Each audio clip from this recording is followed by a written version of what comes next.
Good morning. Good morning. It is Rashida, also known as Sheeta D, here with you and a special guest today. I am here with Latrice from Paris Chic Code. Some of you guys might know her as Penniless in Paris, but sis is not penniless. So we had to update some things. So I'm super excited to be here with you guys and her today. We're going to talk about moving to Paris, experiencing Paris as a longtime resident. Yes. We're going to talk about glamour because you can't talk to Latrice about the luxury and the glamour. So we're going to do that.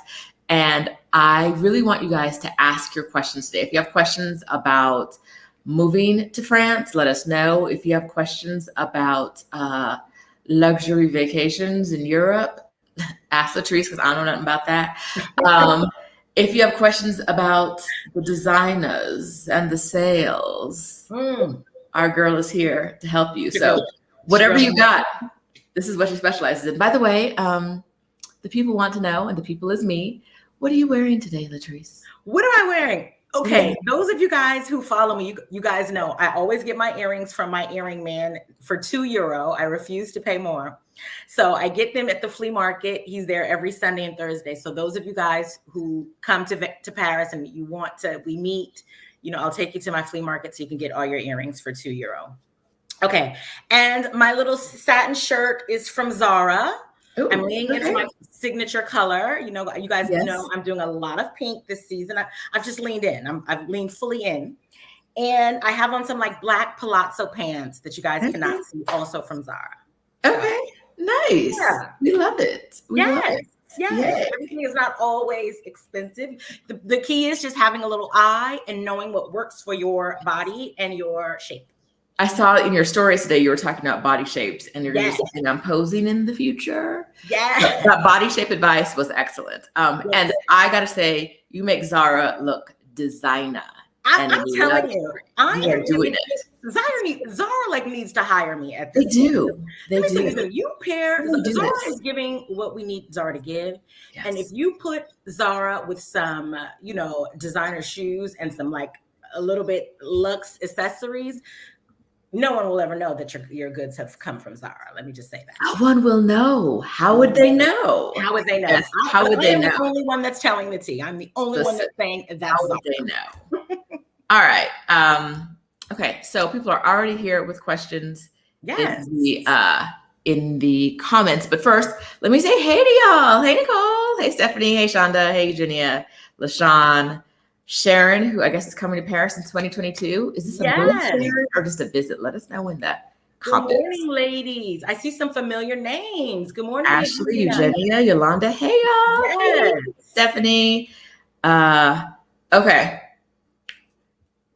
I guess I'll start here because it's multiple times in the chat. It's already been asked. Let us talk about the cost of living. Okay. I thought it was going to be the dating question because everyone asked about that question. So we get into that, but let's start with us. I know we'll get there. Okay. Yes. Cost of living in Paris. I think it would be comparable to living in New York and living in California. Those of you guys who know me and follow me, before I moved here, I lived in New York and California before then. So I would say it's all pretty relative.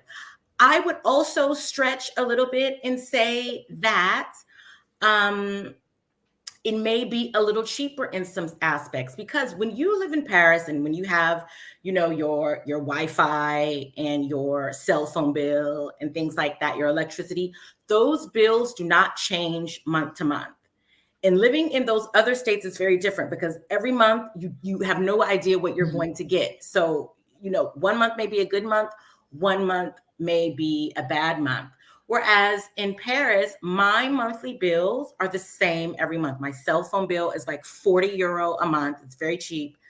My all-in-one internet, home phone, I forget the third one that it comes with.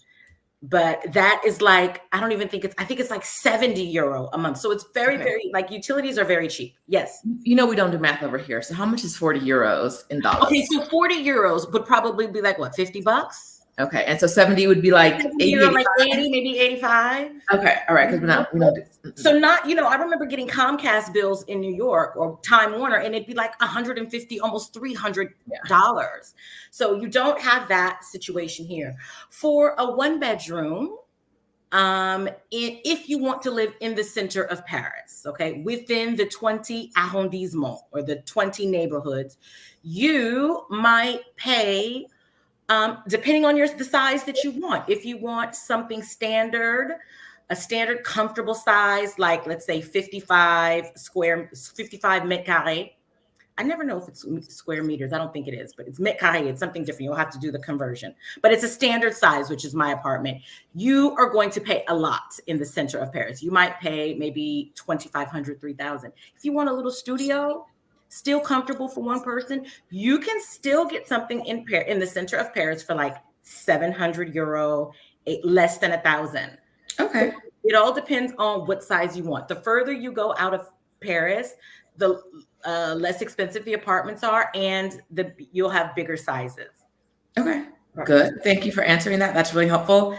But I actually wanted to talk, now that we've talked about cost of living, and we're getting straight into the meat today. Now that we've talked about cost of living, I kind of want to transition that to your standard of living. So your cost of living is higher.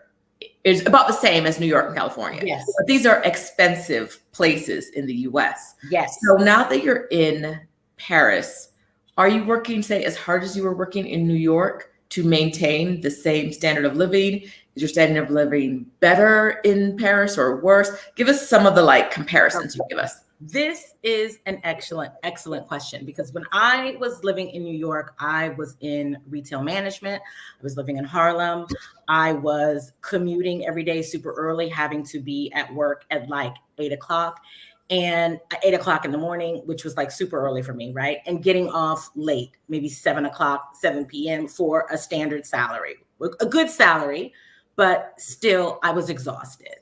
New York was exhausting for me. And also in California, I was working for Louis Vuitton. I was commuting to San Francisco, good salary, but again, exhausted. In Paris, I am now a lecturer at a university. I don't make the same salary.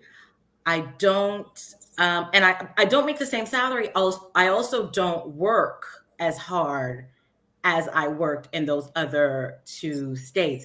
And for me, for my time and my comfort, I'm okay with that. At my age now, I prefer to have my time. Mm-hmm. And so, no, I'm not working as hard. I think that I have a better quality of life here because I'm not tired. Mm-hmm. And I can go away, for long weekends, and I can go away on vacation and come back and be fully refreshed. I think sometimes, I read an article once in the US about how people are not taking their vacation time, but they're not taking their vacation time. You guys are too tired to take your vacation time. It's like, go somewhere. I just want to stay in the house, this humongous house that I've paid for, right? So I'm going to stay in the house and I'm just going to relax. So my mentality, I've been here 8 years. My mentality is quite different. I don't need a big house. I don't need a big space. I like to move. I like to see different things. And I love travel. So, and let me just also give you like a typical work day for me. So I'm a lecturer. I think I teach about 2 days a week. I'm tenured. I have a salary. I teach about, let's say 2.5 days a week. And every other day is like an administrative day. So in those 2 days, like I teach on Tuesdays and Thursdays. So Tuesdays, I teach 4 classes. Thursdays, I teach 4 classes. And on Wednesdays, I teach like 2 classes. And every other day is a administrative day, which is also very chill for me. I go to work. I get to work at 11 o'clock. I take a lunch at about 1:30 to about 3:30. I walk home for lunch. And then I walk back to work and I leave sometimes about 5:30, 6. Look, just depending on how I feel. If it's an easy day, I'll be out of there at 4. Literally 11 to 1:30 to 3:30 and leave at like 4:30. Vive la France. How does one sign up for this? Like, okay, so, but seriously, like, I saw that Rosanna's in the comments. She just asked, where did that question go? Thank you, Nicole. Did Latrice initially move on a work visa?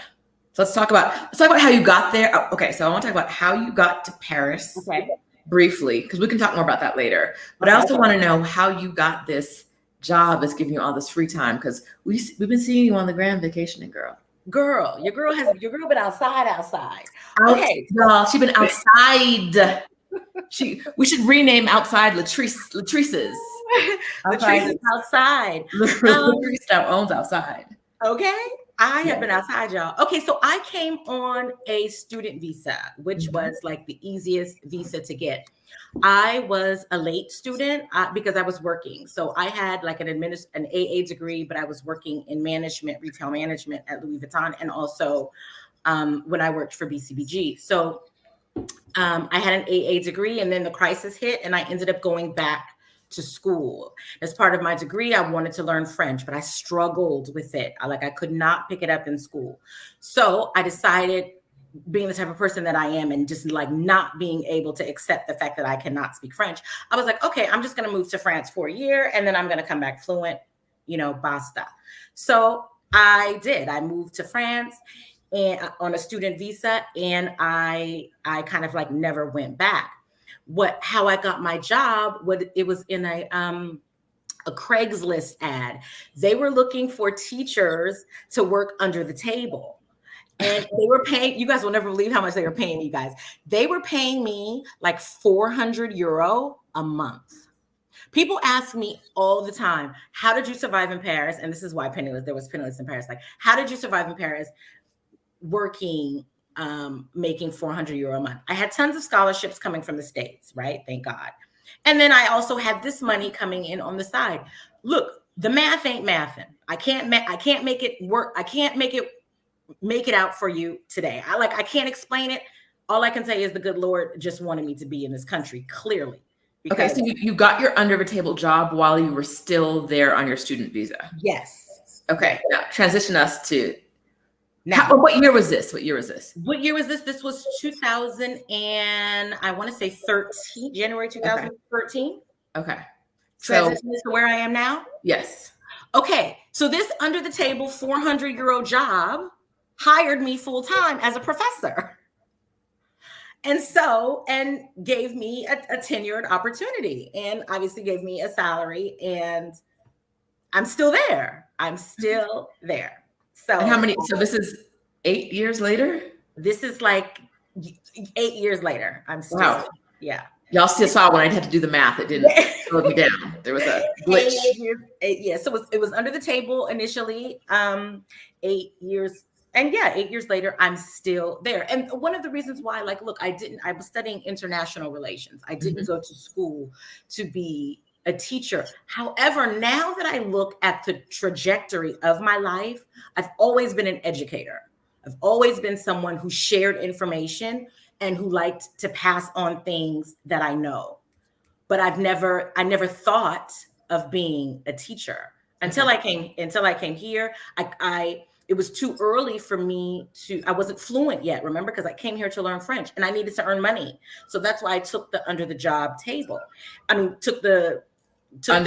job. Yes. Exactly, under the table job.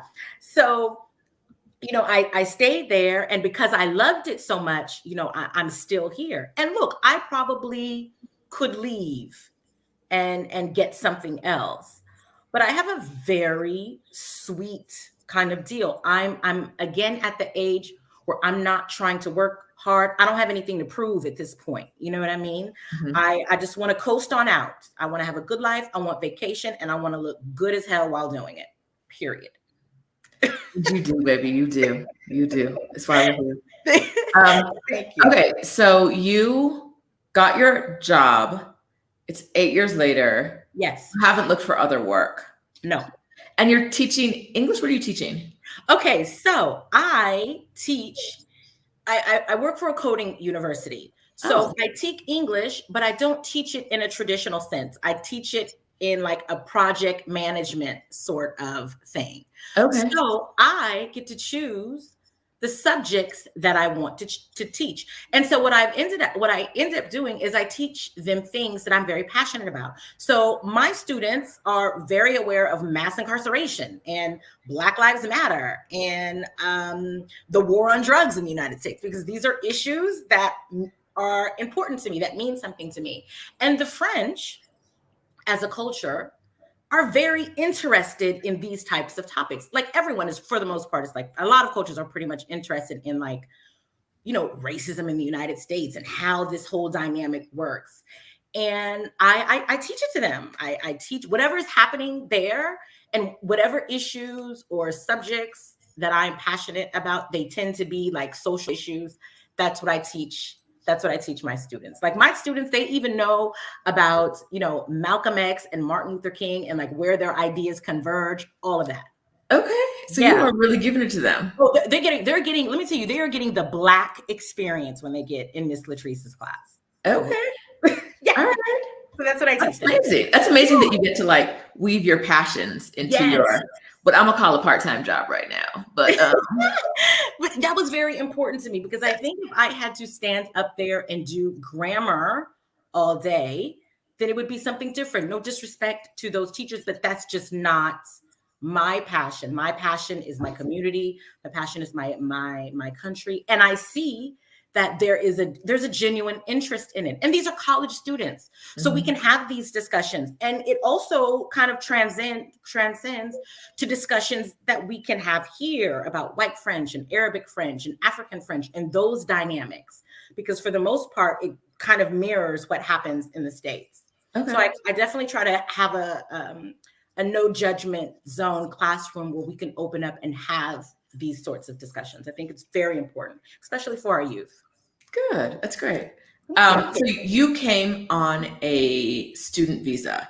Yes. And during the lockdown, the great lockdown of 2020, 2021, 2022, it appeared that the easiest ways to get into the EU and into the Schengen zone and stay there for a while were French student visas and like the Portugal D7 visa. So is that what, are you seeing more people coming to France on student visas now than before? Or have you seen any impact of that?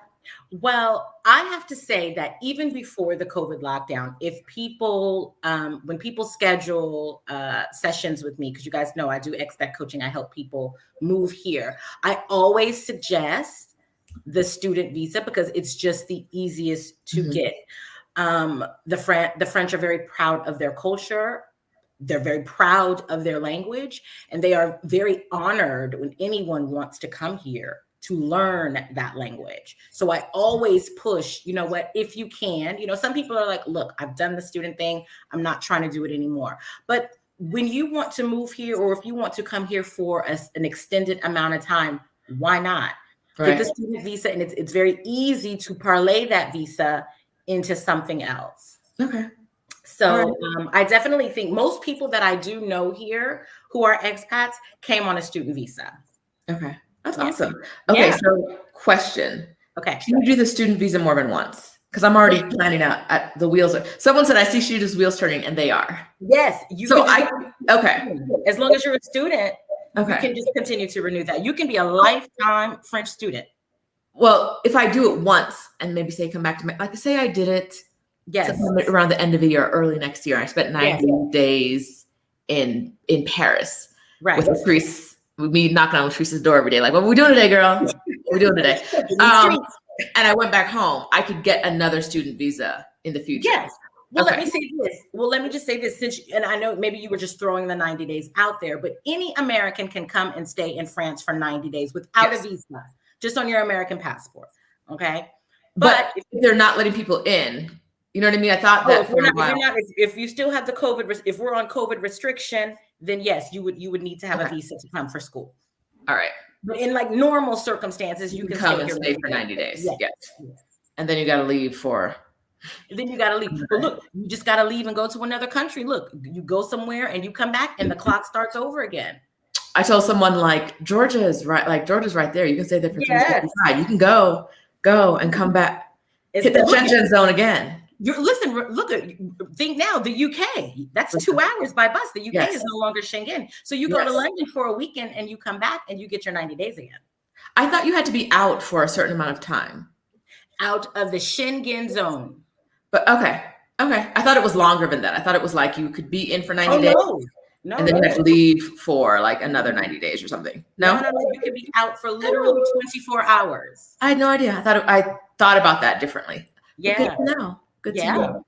Okay, so y'all, there are strategies for staying in Europe. I don't know them. Our good friend, Miss Latrice S from Paris Chic Code knows the strategies for getting to Europe, staying in Europe, hopefully through France, because she is a big advocate. So if you want, if a lockdown is still going on, you want to figure out how to get into France, how to get into Europe, hit up Latrice on what's the best way to reach you? Is it through IG? IG, you can reach me. IG is probably, I respond to everyone via DMs. If you DM me, I am going to respond to you. So don't think that you're going to get lost in the sauce. So IG is probably the best way. Okay. Thank you. And thank you, Wendy, for the super sticker. Thank you, Wendy. And thank you, Rashida. I appreciate it. It's very nice. Okay, so we gonna show that comment. Let's use captivating energy. What'd you say? Sharon had but I see you did that one. So yes. Okay. Teaching public speaking seems like her gift she tapped into. But you were, before France, you worked so long in retail that you're probably used to speaking to a variety of different souls, right? And managing some souls, and then like managing customers, however that can work. However you need to do that, yes. So you've been at this game for a while. Especially, I started with Louis Vuitton at like I was 24 years old, and I became a manager with Louis Vuitton. I probably was like 25, and working for Louis Vuitton is how I fell in love with France, because then they really invested in the employee and they flew me here so I can see the home and have an appreciation for the arts of luxury. And I mean, at 25 years old, it was just something that I couldn't even fathom. They gave me a per diem. And my hotel room overlooked the Eiffel Tower. I mean, it was just incredible. So I think but then again, in school, I've like always been a public speaker. However, I kind of fell in love with France and have been public speaking through being in management and having, like you said, having to, manage a team and having to do training. And I didn't even realize it though, until now that, even then it's like, you're still educating, as a manager, you're educating your team, you're training them on new products and things like that. And it's something that I've just really always enjoyed. Like, sharing information is my thing. Okay. Yay. We love that. Speaking of sharing information, do you have any recs or warnings on language schools? I do have a few that I can recommend, but I can't remember the names off top. And then also, because of COVID and a lot of places have closed, so I have to kind of look in to see, who's still in the game and who's not. Okay. All right. We've been answering other people's questions, but now, because it's my channel, I get to do what I want. We don't get to my questions, right? Like, hello. That's why we're here. Let's okay, so we already did number. Oh no, how long do you plan on being in Paris? Like, is this it for you? Not it, like a bad thing, but like, is this your spot that you want to be in forever? Okay, this is my spot. Europe is my spot. Okay. Because I absolutely love Italy too, but I don't know how I feel about learning another language. Right. But, like maybe for retirement, but as long as, I'm going to start the citizenship process towards the end of this year, because I've done my 5 years. So I'm going to start the citizenship process, and having European citizenship will give me access to living in any country in the within the Schengen zone for life. So am I going to stay here for the rest of my life? I'm not sure, because, I don't have siblings, and my mother is, all the way in California. So bearing that she is in good health and that she does not need me, then I would stay here. But something tells me eventually she's going to need me, and I will have to prepare for that. And if that's the case, then I will come back. I will go back to California without hesitation. Okay. Good to know. Good to know. Yeah. Your life in Paris, for people who follow her on the ground. Okay, we're gonna do some call and response right now. Okay. Do you follow Latrice? Do you guys follow me? I'm sorry?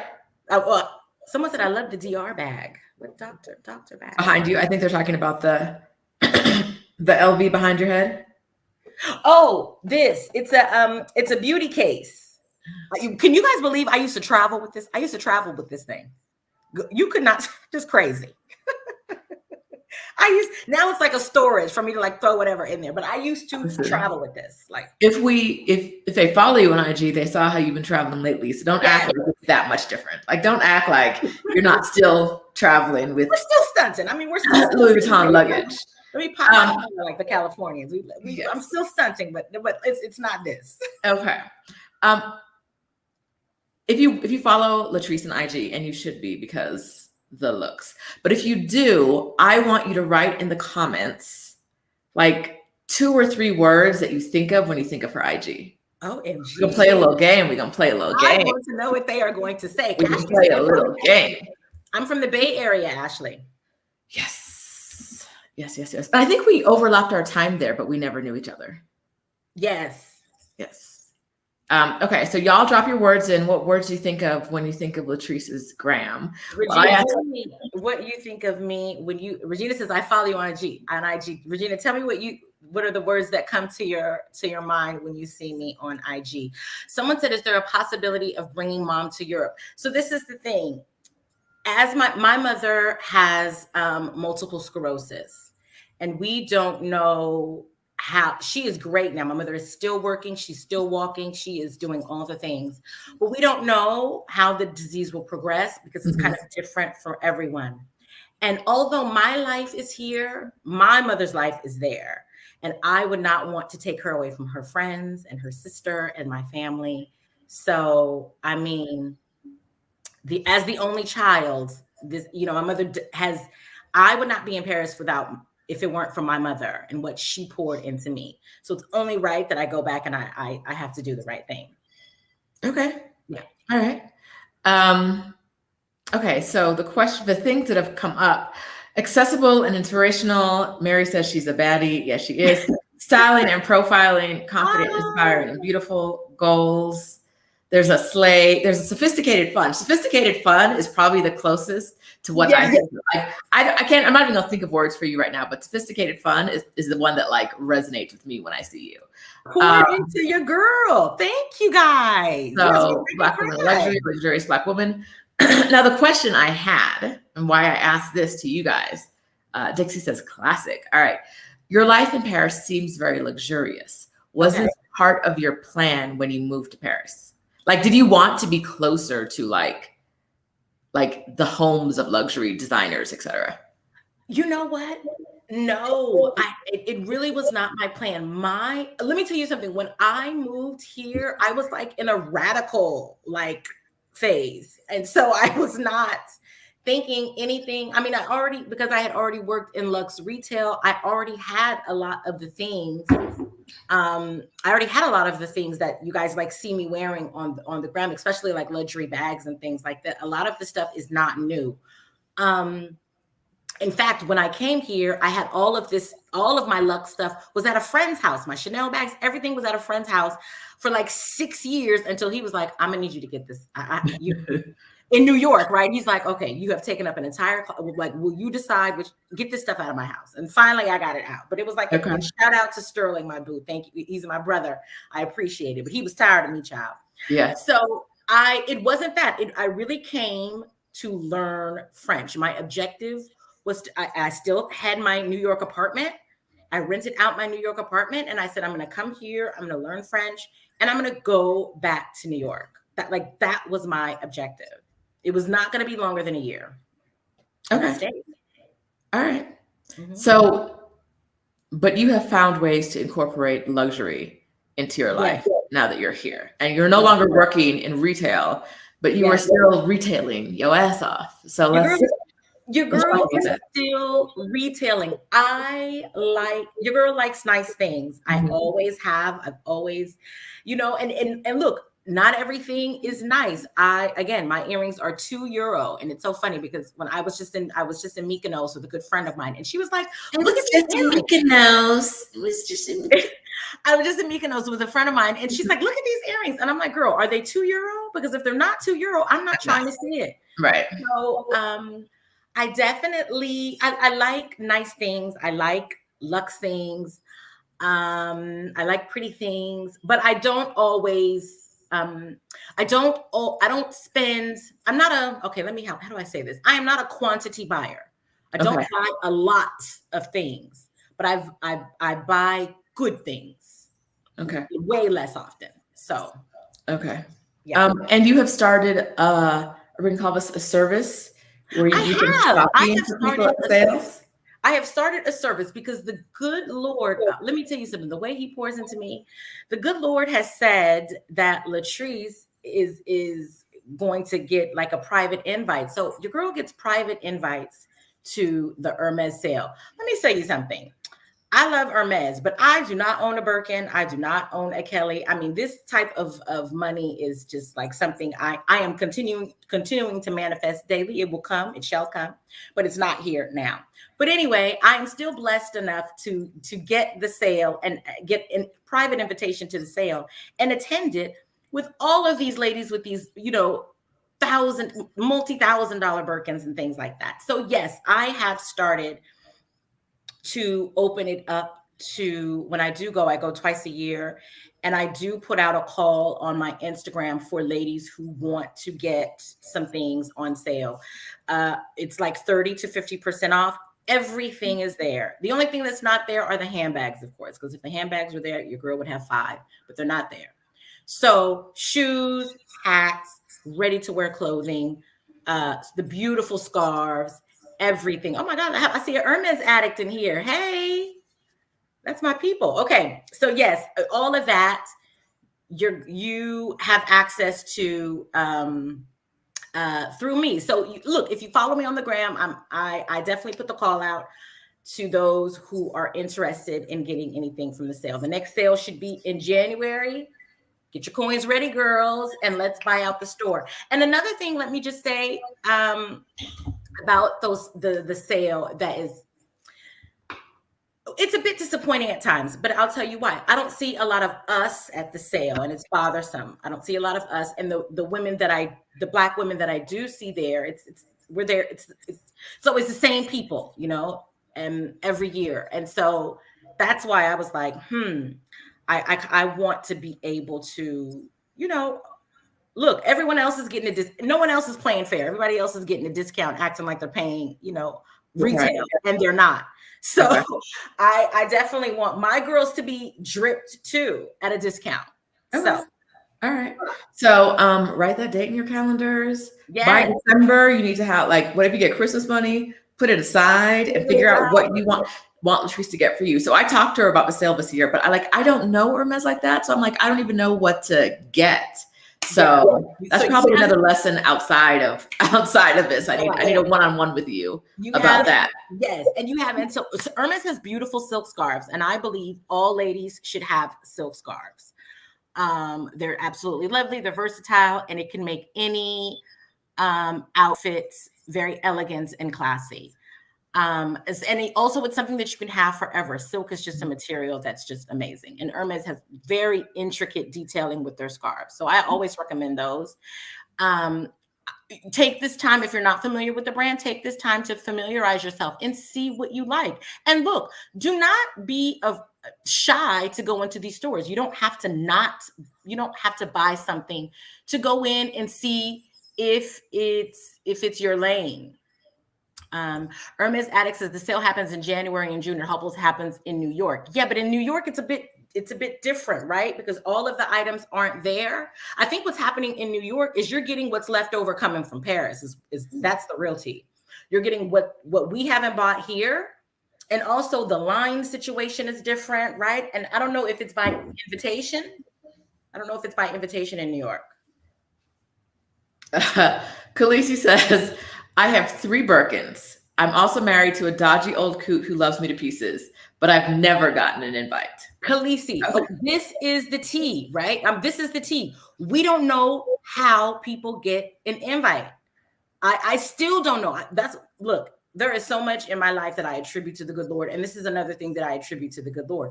It's either that or they just know that the only way that I'm going to shop there is if I'm at the sale. Because at the sale, I'll spend the bag. But right. regular price, I'm not doing it. Why would I if I know it's all going on sale? It's absurd. Yeah. Okay.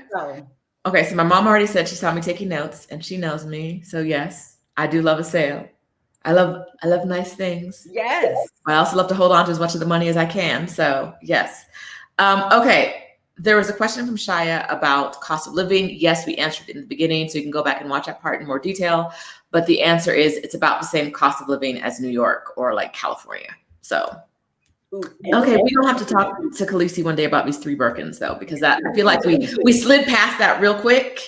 But Rashida, can we answer LVW's question? Yes. Oh, you want to talk about dating? Actually, her second question about American Blacks. I missed that. So go ahead, answer it. Okay, so LV says, you are beautiful and spirited. Thank you. How is dating life in Paris? We'll touch on that a little bit later. But what she does say is any comments about American Blacks in Paris and Europe in general. And I would like to lean into this. Okay. Because I find, and a lot of my other Black American girlfriends have said the same thing. Black American women get to Paris and they act brand new, and it's giving weird. I'm going to say. I'm going to tell the truth. There is a complete lack of camaraderie here amongst American Black women, and I don't understand it. There are a lot of us here. A lot of us know each other, but the fact that we don't partner or network or see each other is completely bizarre.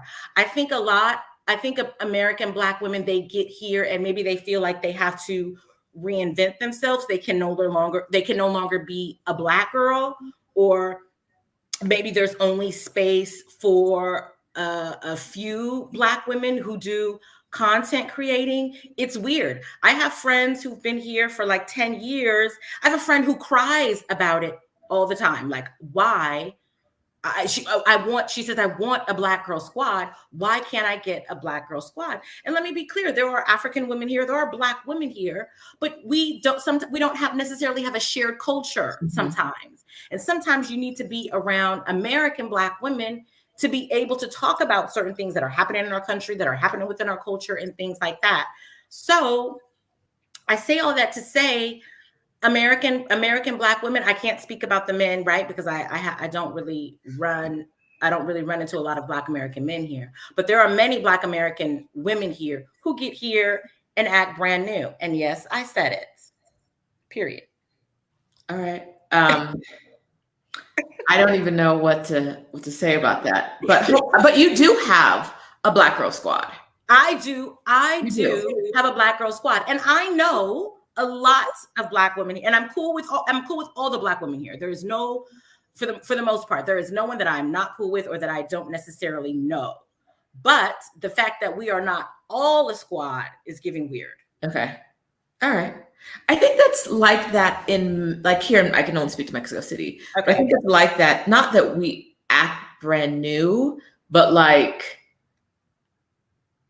I don't know if clicks is the best way to describe it, but people, they gravitate to who they gravitate to.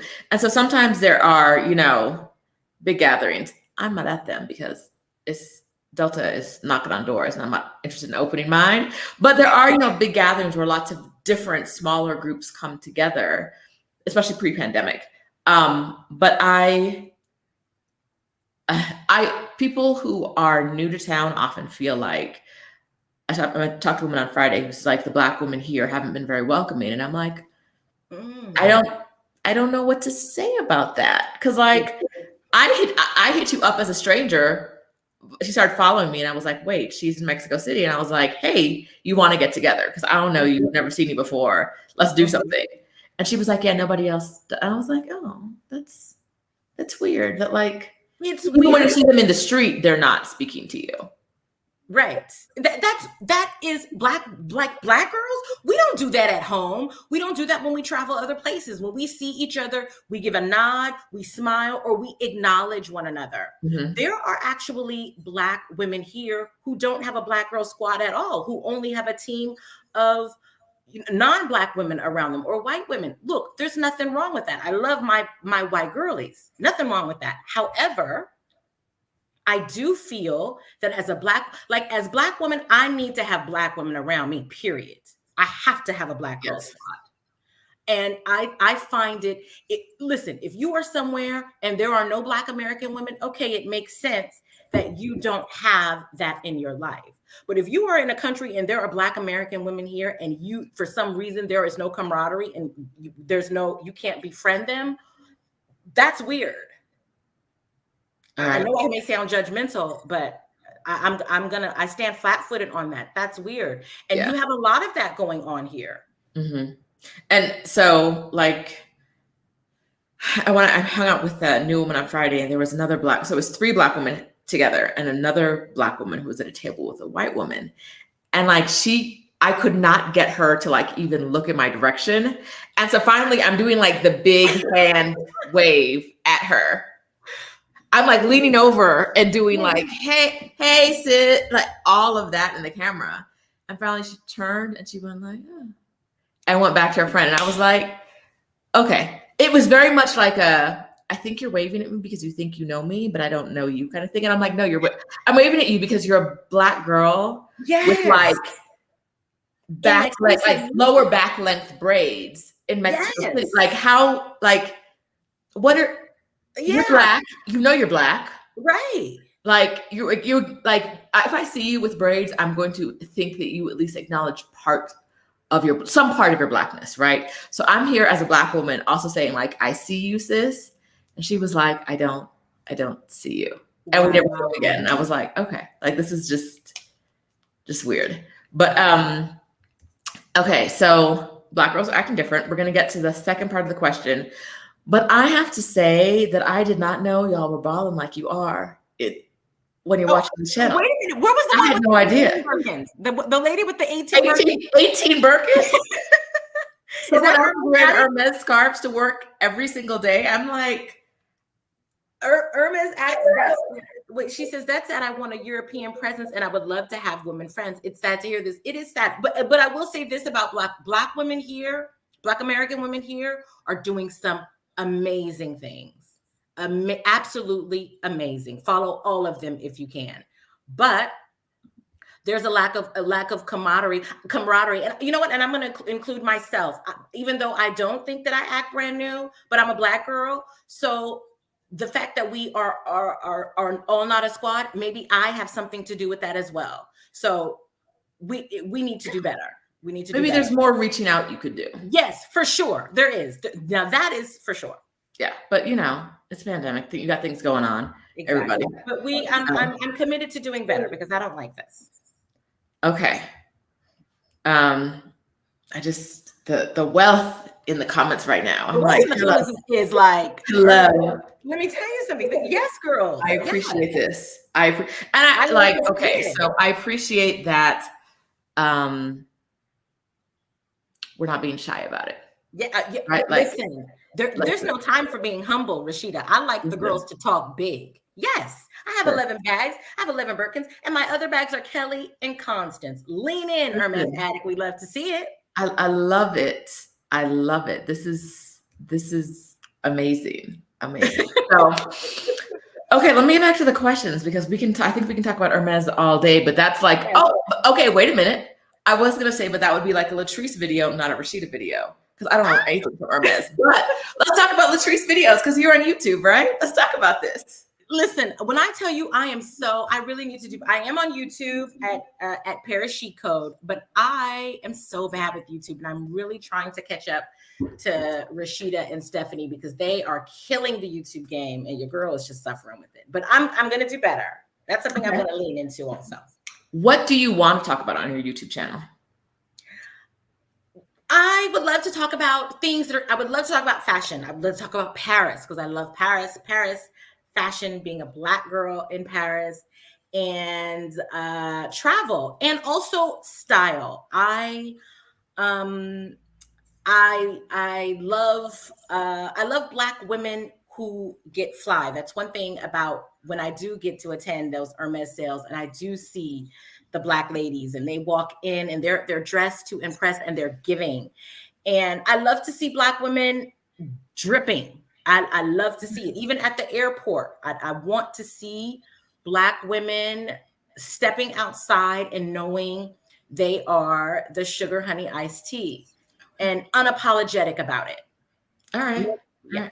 So that would actually be kind of, what would be cool would be like maybe talking to some of these women, right? Yeah. So dress and fly women. Yes. Talk to Hermes Addict about her collection. Hermes Addict and I need to volunteering you. I need to try to put me on game. I need to be trying to get right. I just need one. I just need one. An LVW, like I think that, yes. So, speaking of which, though, because there's a lot going on, but I'm trying to keep us in a groove.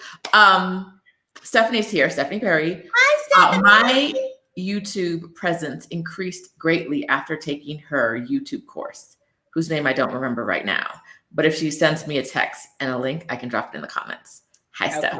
But that was the thing that made the difference for me. I had I was on YouTube for 2.5 years, and I had maybe somewhere under 300, somewhere between 300 and 600 subscribers. I don't remember. And I took her course, I think in January, and I was monetized by March. Ooh. So I went from 300 to 1,000 from January to March. And then now I'll be at 14,000 soon, and it's August. The difference maker. The difference maker. So Stephanie, go on ahead and drop that. Text me that link. I'll drop it in because I don't know off the top of my head. And the last time I shared out a link to her course. So I when I work with my friends, I pay for their products. Stephanie is a friend of mine, but I purchased the course. Of course. And she was like, "You don't need to do that. Here's a free link." And I was like, I'm not gonna I'm gonna buy the course, right? Because you're my friend. I want to support you. But when I went to talk about the link publicly, I tweeted out the free link to her course on accident. Now, Sid. Oh, I deleted that link. So I deleted that tweet. So I did it. And then I was like, I feel like something's not right. Let me click on that. And I clicked on the link and it came up as 0. And I was like, let's not. Let me snatch that back from the internet. Let me snatch that back because we're not doing free links. We're not to the general public. But I'm trying to no. Of course. All right. We have to not ask for discounts, and we have to pay for each other's services like we would pay for anyone else's service. Yes, that is what we're going to do. So I'm going to drop the link to Stephanie's course because she is here and she is listening, and she sent me the text. Black women stepping and strutting in their essence, truth, and power. Absolutely. No time for humble, unapologetic about being the sugar honey iced tea. That's what I want to see. Yes. Okay. So what are we going to do? What's the next video you're creating on your YouTube? Tell the people. Oh my gosh, what is this? I feel like this is a setup. Is this a setup? It's a setup. It's a setup. Y'all. Okay. So if you don't know me, if you come to my channel, I'm setting you the hell up. So let's go. What's the next video? People want to know. Okay, that's what I want to know. What do the people want to see from me? I think that's what I haven't been able to find my niche because I don't know what the people want from me. Get in here. Get in your comments. Tell her what you want to see. DM her so she can keep it because these comments are going to go away after we go live. After the live ends. So DM Latrice on IG, not on Facebook. Do not try to find Latrice on Facebook. You haven't unlocked that yet, have you? No. But you know what? I'm Paris Chic Code now, and I'm just going to create a whole new page. But it's not up yet. If you see Penniless on Paris on Facebook, don't go there. Don't message her. Message her on IG. What about email? Are you open to email? I am definitely open to email. Look, I have not, Rashida's going to kill me. I have not changed it over yet. So it's still Latrice at pennilessinparis.com. But look, there was one time when I was penniless. Well, I wasn't really penniless, but I just had no idea what I was doing here other than learning French. I was You already told us you had like 6 income streams, girl. So let's not. I did. Let's not. It's Latrice at pennilessinparis.com. I am switching it over to Paris Chic Code. The website is still pennilessinparis.com, but we're switching. We're just switching. Look, I've been on vacation, y'all. I've been out outside. And you look, everybody follows me on IG anyway, so everybody just reaches out to me there. But someone's not gonna have. So I just dropped it in the comments. Someone is not going to have IG, and so someone wants to see your hauls and favorites from your collection. Every time I talk to Latrice, I'm like, what is that thing? Like, there's always something I see that I'm like, girl, can I get that real quick? And the answer for some reason is always no. Like, she's not trying to give up her designer bags to people she's never met in real life before. And I don't get it. I'm just be like, girl. Rashida always, let me tell you something. For Hermes, Rashida always hits me up at the last minute. Okay, I'm trying to get a scarf. Well, what kind of scarf? I wrote January. Don't worry about me. We moving up. I got it. I got the message. January. Girl, I'm like, if you don't stop it, be ready. Girls, if you stay ready, you don't have to get ready. Do not be like Rashida when it comes to the Hermes scarf, because she want to talk about which one again. I'm like, girl, I don't have time for this. I'm making a spreadsheet for the ladies to get what they need. Rashida, I love her. I just cannot give her all of my time. How she plays me. It's okay. It's okay. I'm gonna get my scarf. Tracy, the website. No, I actually have a website already. I have the domain. I just need to kind of like redo. I just need to. But you know what? I have to say, Waffle Cat. Okay, her website is themom.com. I know I'm just aged myself. I am 85. Yes, that's why I said that. But yes, Rosanna from Waffle Cat be designing. So if anybody else needs a website, look, Rosanna. I might need a website. Are we following each other? She's Waffle Cats on IG. If you look for Waffle Cat, she'll show up. Okay. Try Waffle Cat Studios. Okay. But yes, if y'all need a website, go to her. But not like you got to get in like right now or like later in the year, because I already have her locked down for like 3 months from now. So y'all need to like get in there and but get in there, but not so much that her prices increase. All right, that's what I'm gonna say. Get in there with Rosanna from Waffle Cat Studios, but not so much that she's like, girl, I don't have time for you and my prices have gone up. Like, I want your prices to go up, Rosanna, but after you do my website. Thank you. Thank you. Thank you. OMG. All right. Okay, now my mama's talking about she needs a scarf too. You don't need nothing. You don't need nothing. Mommy does need a scarf. Yes, she does. Latrice. Okay. What is we doing? Okay, all right. My lane. Okay, so Hermes Addict said she was going to email you. Hermes Addict, please mention that in the video you were Hermes Addicts. I feel like the two of you need to really connect on that level. We are sisters. We are sisters. Yes. Already, we are family.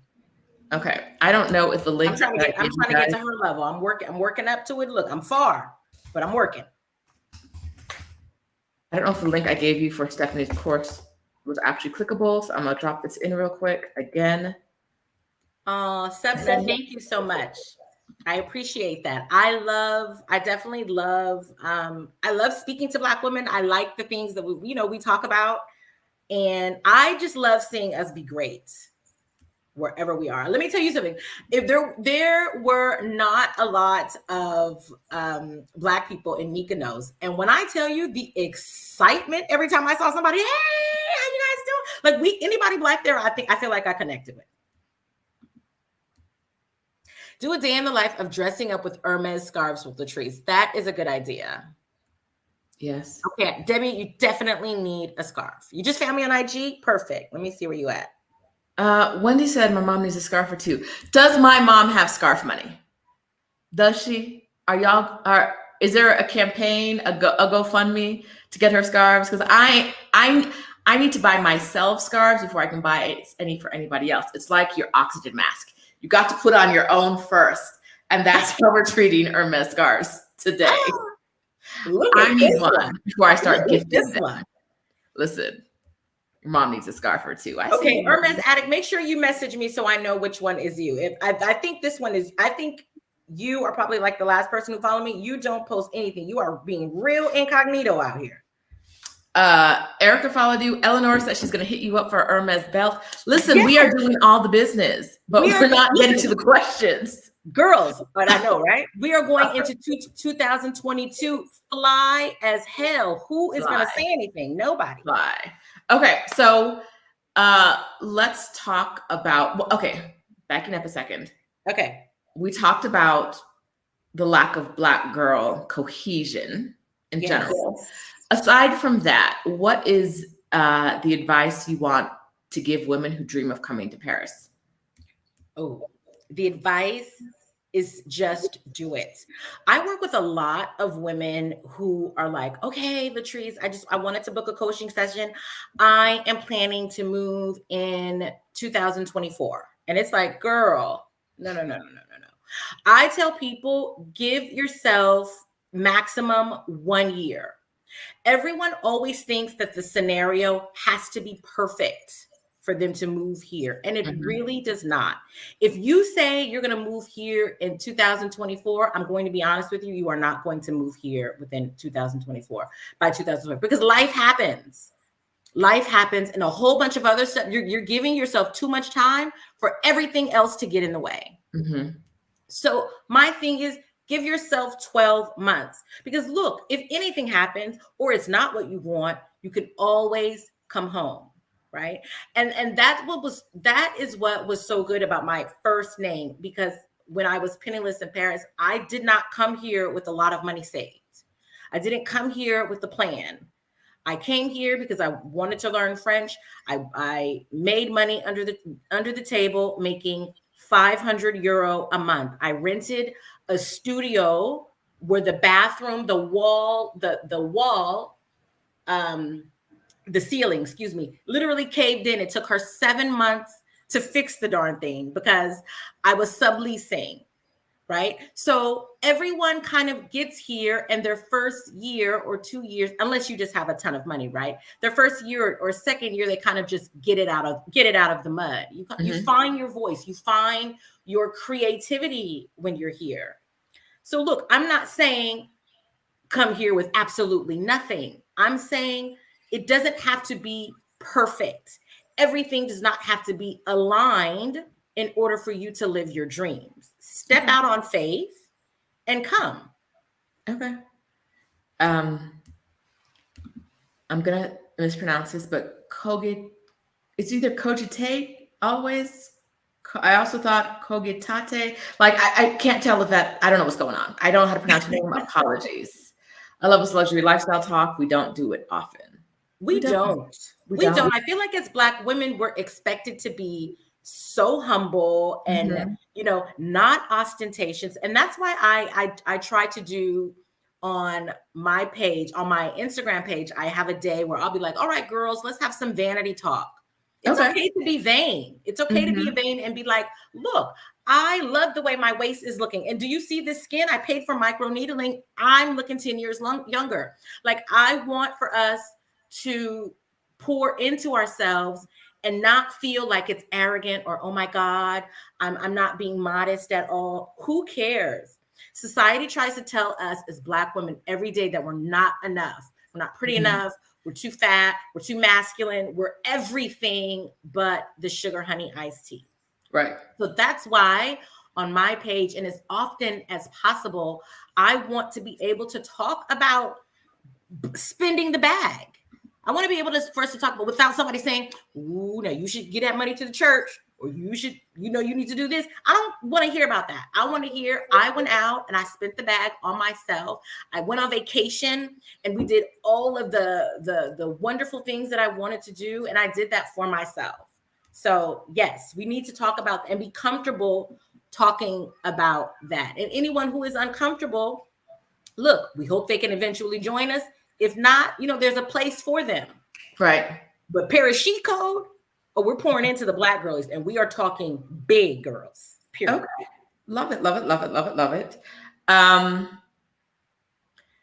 We have talked a little bit about your European jaunts, your coastal vacaciones.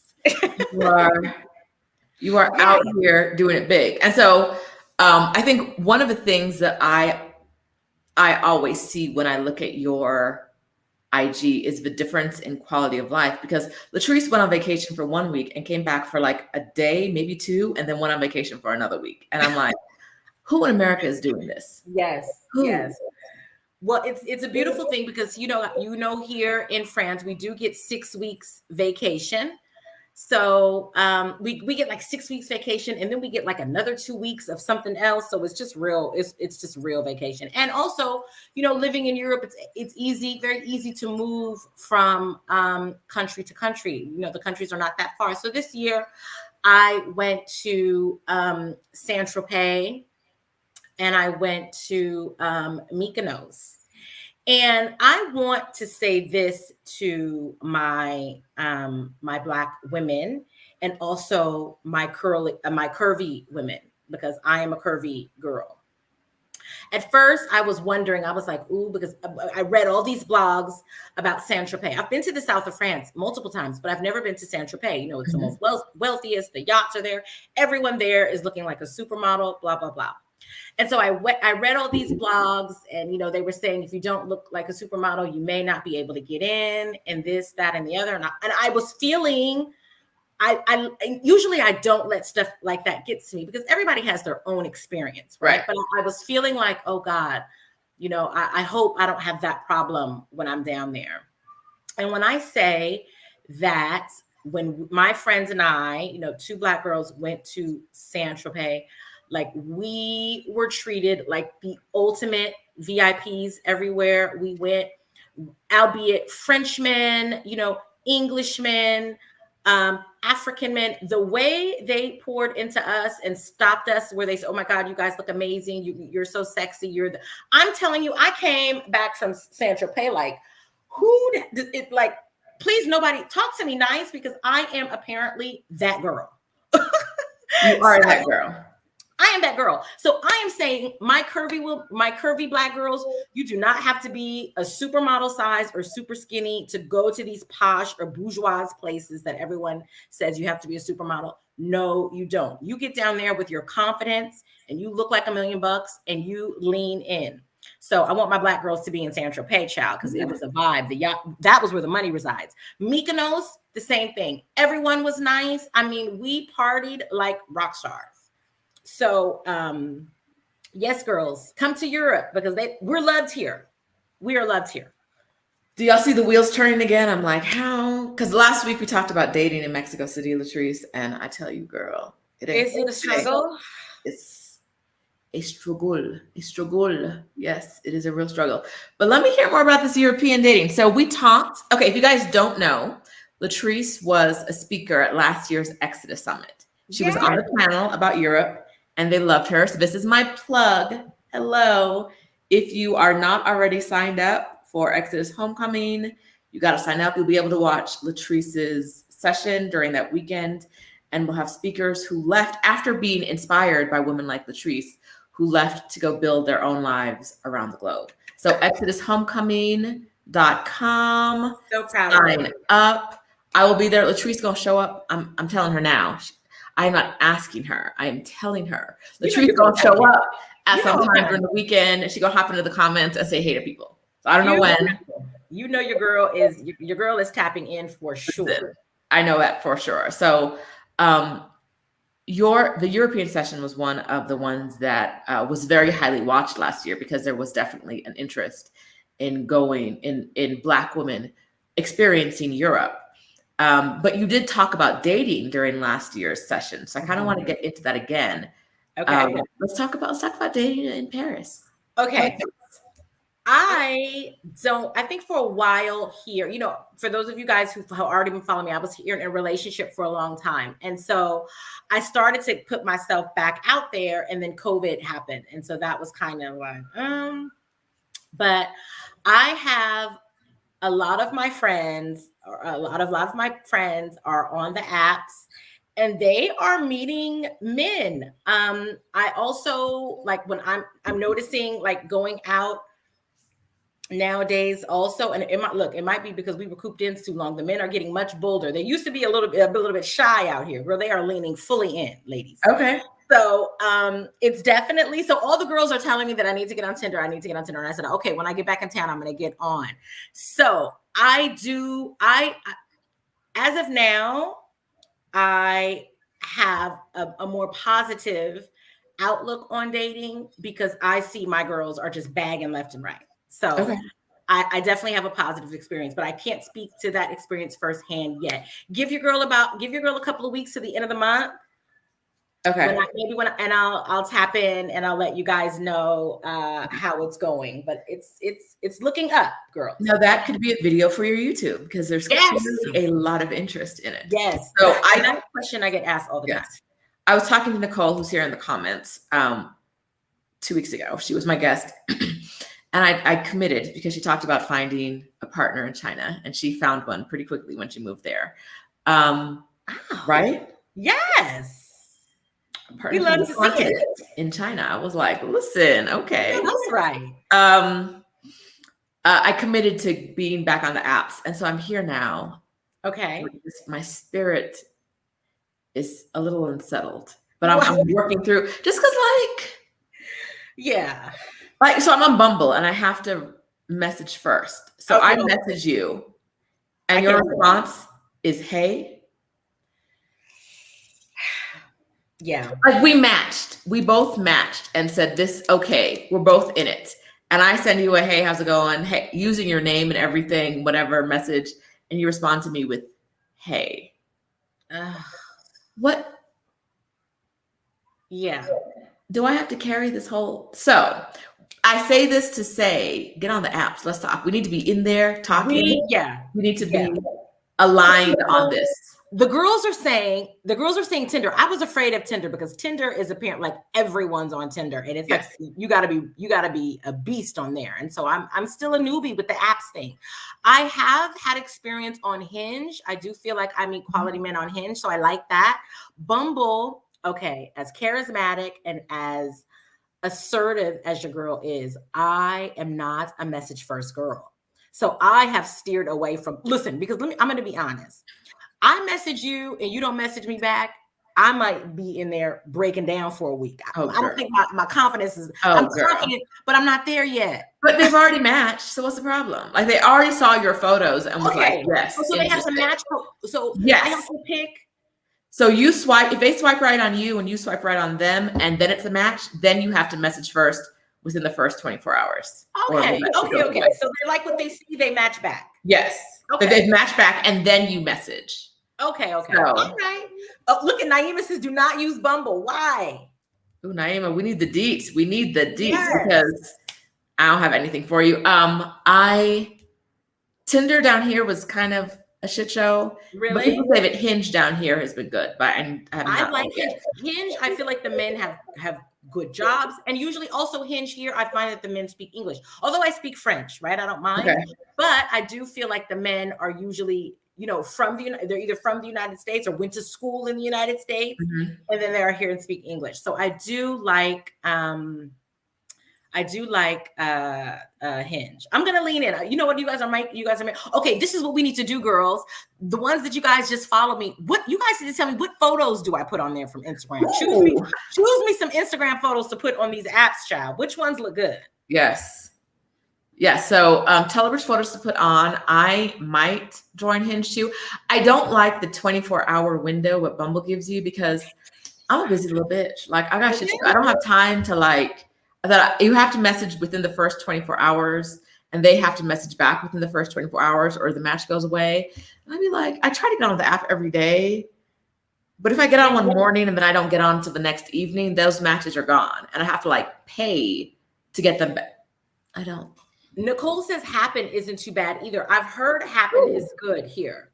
I hadn't heard of Happen, so I don't know if they're using it down here. Yeah, Happen is supposed to be a good one. The one in the blue dress is fabulous. So look, Shonda, people are saying you don't want to be too fabulous in your photos and you want to give sexy, but not too, you know what I mean? Okay.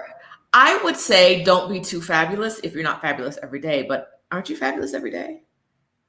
No, I'm not fabulous every day. I mean, when I step out, yes, but when I step out, I try to be fabulous. Okay, is the blue dress more fabulous than a regular Latrice fabulous? Yes, for sure. Okay, For well, sure. give them some fabulousness. I feel like you have to, because otherwise they're gonna show up in like sweatshorts and Jordans, and you're gonna be like, "What's happening here?" Right? Like This is not giving. they Shonda need said, to know. okay, wait a minute. Did you guys see I gave this picture to Sheeta. You guys have to look at That that white dress, the white Hermes at the Hermes Dior attic. location with the Where Chanel is bag. Hermes attic? Let them know. Let them know. Hermes attic. Look at your girl's last post on Instagram and tell your girl that she's not giving. I need you guys to lean into that photo. Listen, I was like, Latrice, when are you gonna post that photo so I can use it in the thumbnail? And she was like, well, you know, I'm in Greece and I'm busy. And I was like, well, post the photo so I can eat. But no. I'm like, girl, I wanted to post it another day. I'm like, so I sent her some other photos, but you guys, I know I can't send that one on the darn app. Listen, but okay. Girls, you gotta let There's me a know. level of like fabulosity and sophistication that is associated with you. And if we're talking about how we don't downplay ourselves in real life, why are you downplaying yourself on the app? Okay, let's talk about it. Let's lean in. All right. So I will give the men's what they need to see. Give them the reality. Like you can give them a jeans and a t-shirt picture, but you need to give them some of that like, if you want to take me out and see these legs, because I saw that white dress with the cutouts and the leg and the heels. If you want to see this, you need to like, if we're going out, this is what's going to happen. You're not showing up in like a hoodie, right? And jeans. So let them know. Let them know where we're going. There's a chic code to where we're going. Period. They need to know. Lean into what your girl is giving. Right. If you're not downplaying yourself in real life, if we're saying yes, I have 18 Hermes bags, right? Like if that's your life, get on the apps and be that person. Mommy says she needs an Instagram account to see Miss Latrice. I've been hoping she didn't even know what Instagram was for the longest. It's the one place she can't track me down. So no. Okay, but by the way, did you see? She didn't say she needed an Instagram account to see me. We're beefing. I'm beefing with her last week I said something. So she said something to me and I was like, I think you watch Stephanie's videos more than you watch mine. And she was like, yes, I do. I know that's right, Mom. Sis. The one you use on the hotel rooftop in Paris of your stories is my fave. Okay, that's a nice one too.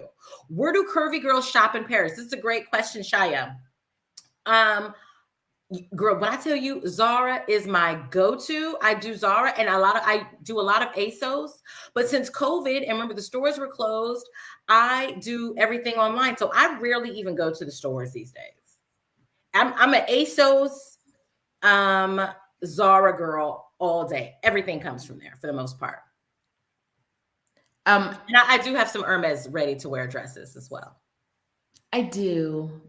Multiple colors. One had the tag hanging off when I was walking down the stairs at a restaurant. I was so embarrassed. I thought everybody saw it, and everybody was like, "We don't see the tag. We don't see." I told you the same thing. No one sees that tag. I was clearly very excited about wearing that dress. So. Okay. All right. You got people saying they're coming to Paris. So yes. All right. Let's talk about the services you offer for people who want to come to Paris. Okay. So if you want to, I am an expat coach. I walk you through whatever you need to get to Paris. What visas would be, we talk about your financial situation. We talk about what visas would be best for you. We talk about the potential work you can do temporarily while you're here. We talk about, if you're going to go to the student route, what school would be best for you, what you would be interested in, what neighborhoods would be best for you in case you're coming with the family. Some people are moving with their children, or if you're coming here as a single woman. So all sorts of things. I am here to help get you here. Okay. And do you help people who are coming for a shorter term than sort of an expat? So like say you had a friend who lived in Mexico City and she wanted to come to Paris for like 90 months. Okay.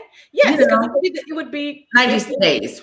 90 days. Yes. Okay. So Yes. yes, I would help someone, Hypothetically. hypothetically, yes, I would help someone named Rashida who is Okay. considering Okay.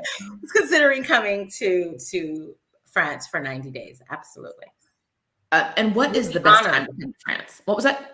I would be honored to help someone named Ooh, Rashida thank you. accomplish that. Thank you. Thank you. Yes. What is the best time to come to France? Ooh. To be fabulous. To be fabulous in France, because that's what we're seeing some of this in the comments. They want to be fabulous. You guys want to be okay. Let me say this. Look, Paris is a very gray city. So I think the best time to be fabulous in Paris is the fall. So you're doing October through December. And December is lovely at Christmas, things like that. If you wanted to come during the summer, you want to be fabulous, you need to head to the south of France.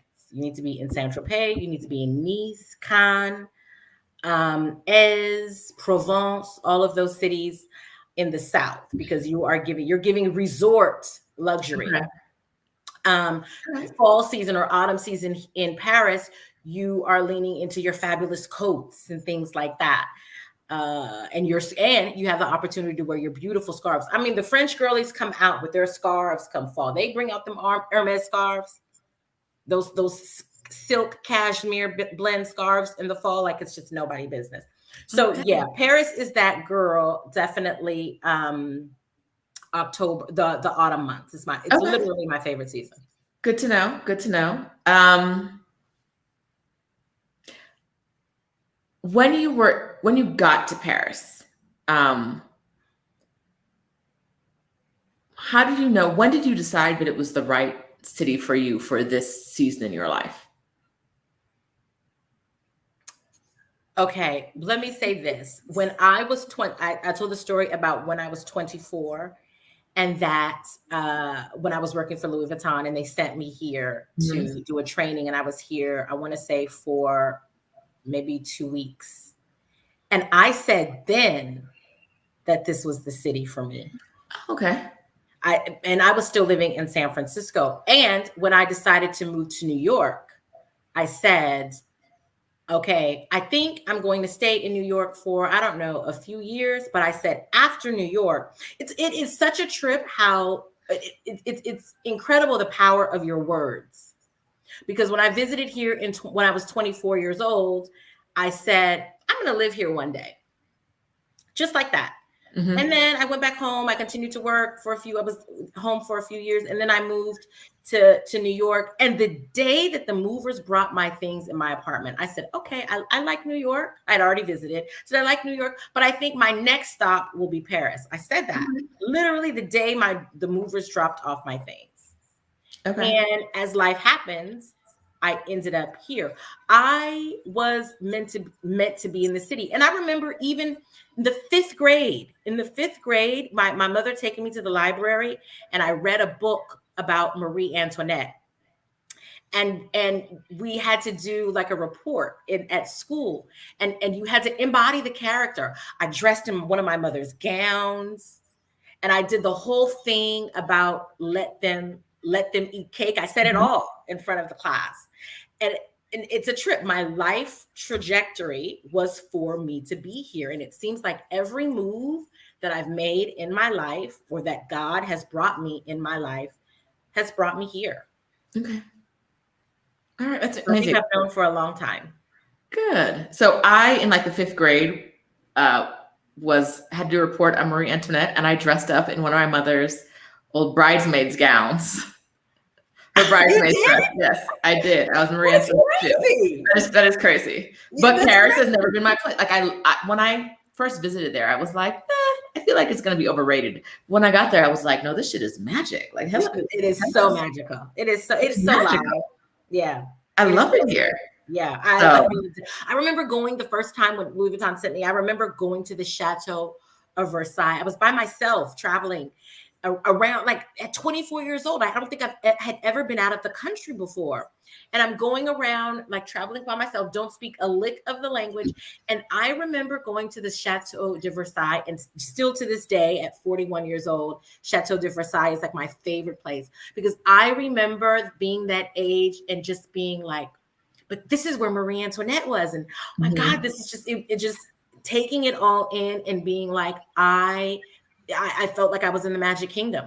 And I still feel like that to this day. This city gives me goosebumps sometimes when I'm in an Uber and I'm riding by the Eiffel Tower, and I say to myself, I can't believe I did this. I'm so glad that I did this. And I cannot believe that I live here. Okay, that's amazing. I'm so glad you joined us today. This was really cool. Okay, so we had a question.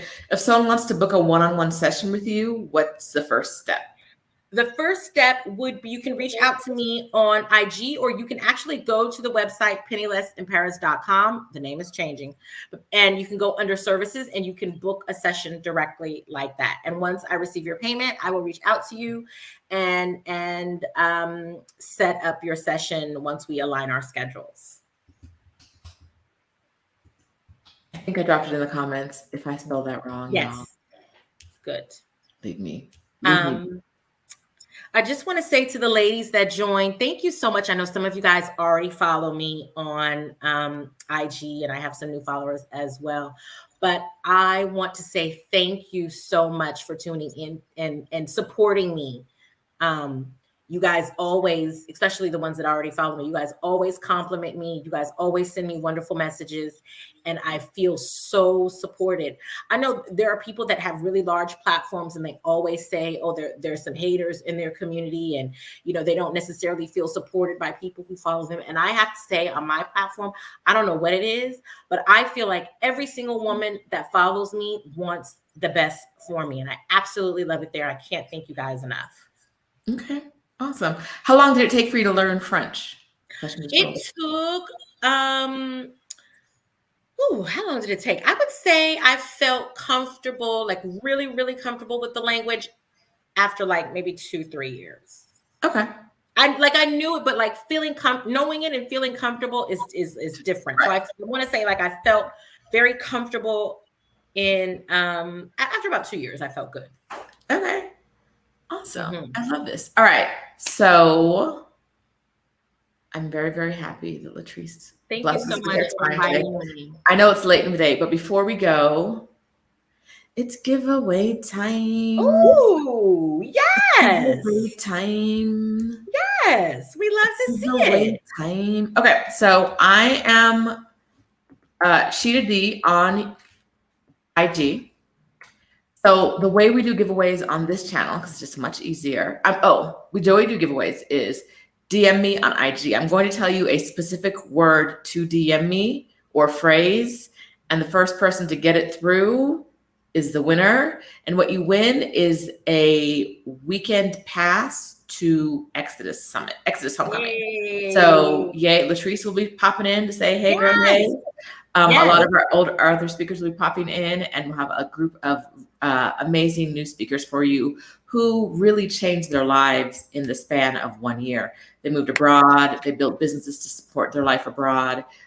This is going to be like Black women speaking to Black women. So if you're here, if you're a Black woman who wants to take a career break or move abroad, this is the weekend for you to soak in that knowledge, to build your community, to figure out who else wants to move to Paris too, right? Like if that's where you want to go, like who else is going there, and to really make those connections and really, like meet your people, because the people who will support you on this journey are frequently not the people that you're closest to in life, right? Because most of the time you're leaving them behind, and they don't always respond to that in what appears as a loving manner. So like this is your community to do that. So Latrice. Yes. What should they DM me? They should DM you. What word do I?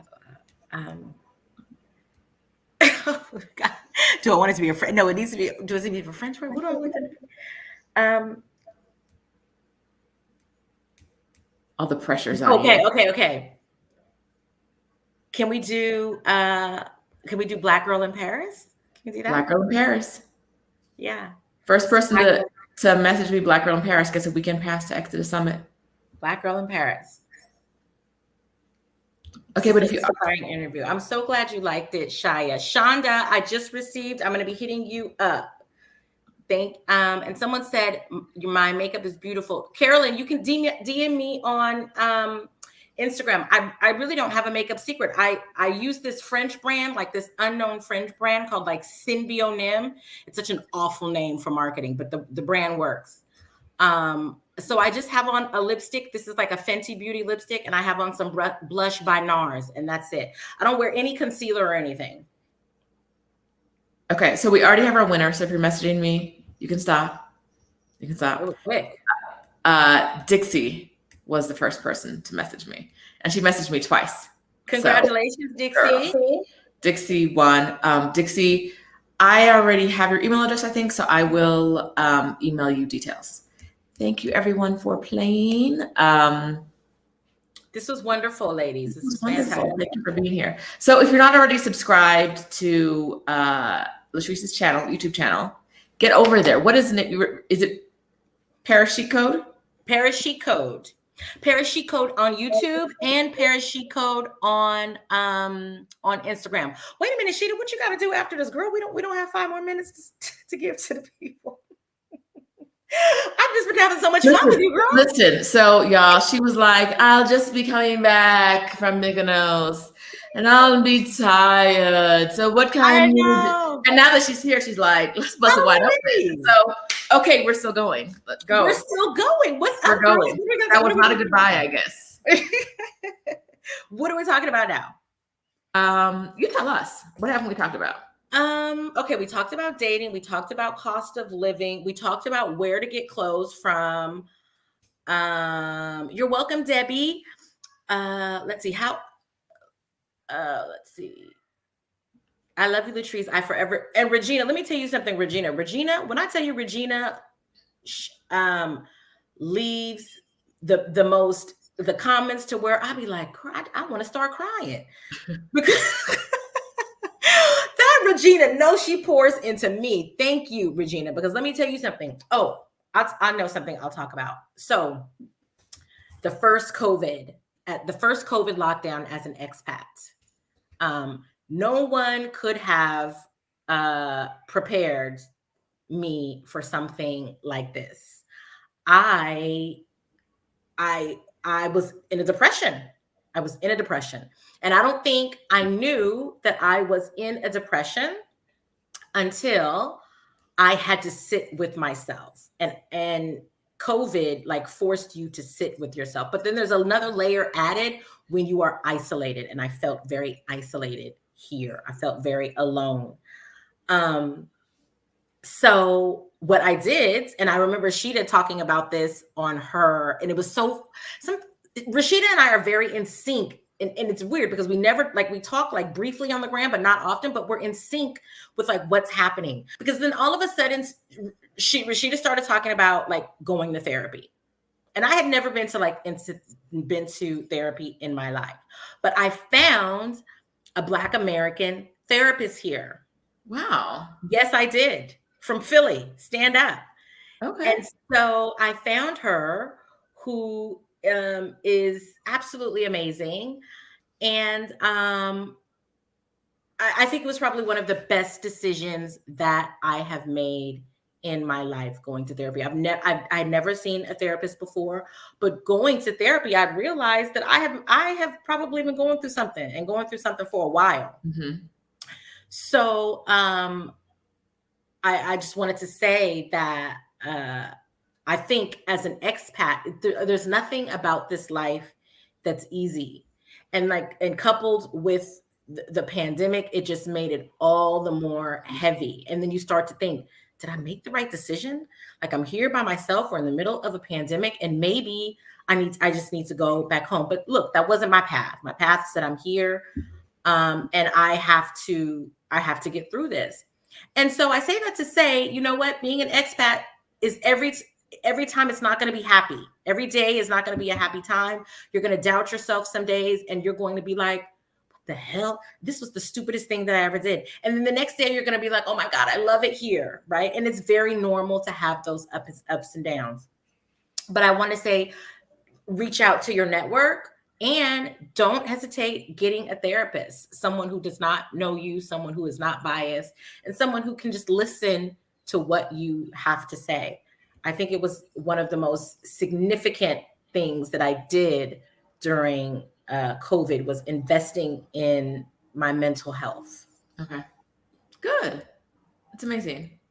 I think that it's one of those things. Therapy can all often be the thing that falls off the plate or never makes it on the plate to begin with, because it's like you gotta find someone, and there's like she's not gonna fix you in one day. Like you gotta keep going back, and who has the time or the money? Like it's a resource issue for a lot of people, and it's also so time, money, resources, but it's also like the space to find the right person, because you call around and people are always busy and full and blah, blah, blah. Or if you go to this service, will you get a therapist who understands you? So there's so many barriers to get through, but I think like the biggest barrier is just fear, right? Like you're gonna be talking to someone and all your business in the streets, like right. What if they judge you? But like that's not what they're there for, right? They're there to support you. And so being open to that process can really change your life. Being open to it and saying like, I get to have support, right?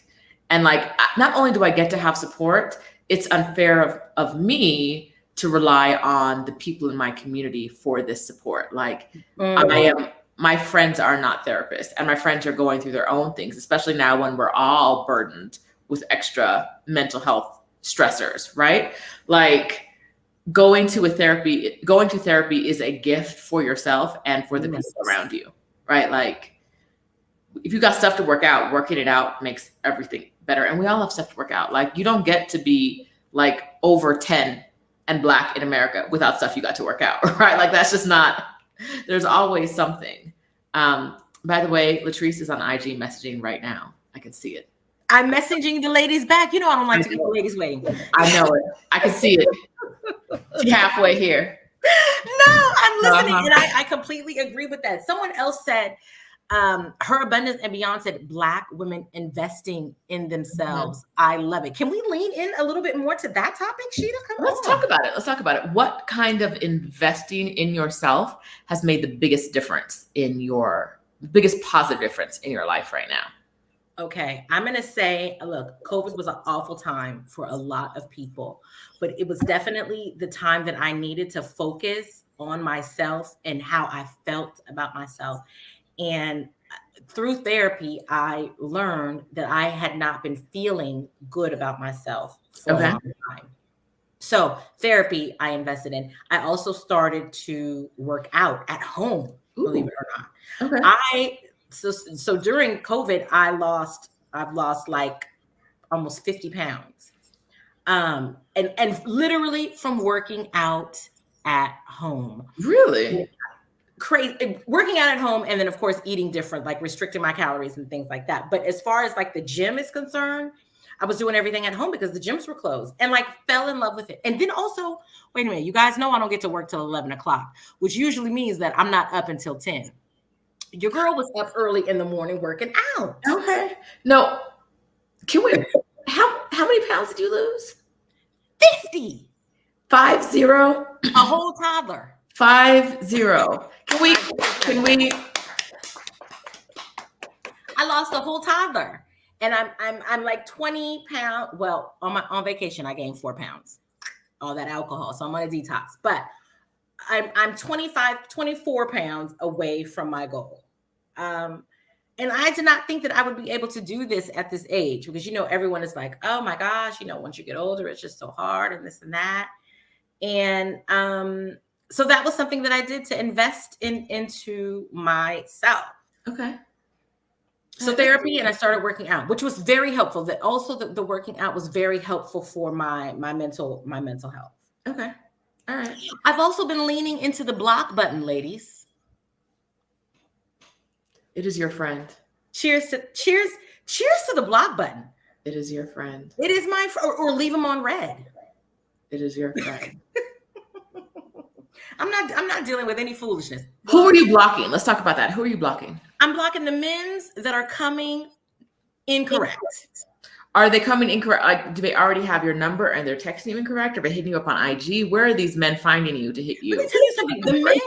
The men's these days are hopping. Let me tell you, I don't know what's happening with the men's these days are hopping into my DMs. Really? They're getting real, and the young men's. Okay. So what percentage of them are getting blocked because they're coming incorrectly? Is that like a 50-50 thing? Is it like 20%? No, actually, initially, it's never incorrect. There was one guy who I met him walking down the street about to meet some friends for drinks. He and I went out on a few dates. He was about to go on vacation. So he wants to see me every day. Right. Look, that's just not happening. I have a life. So if you want to plan something, we can do that.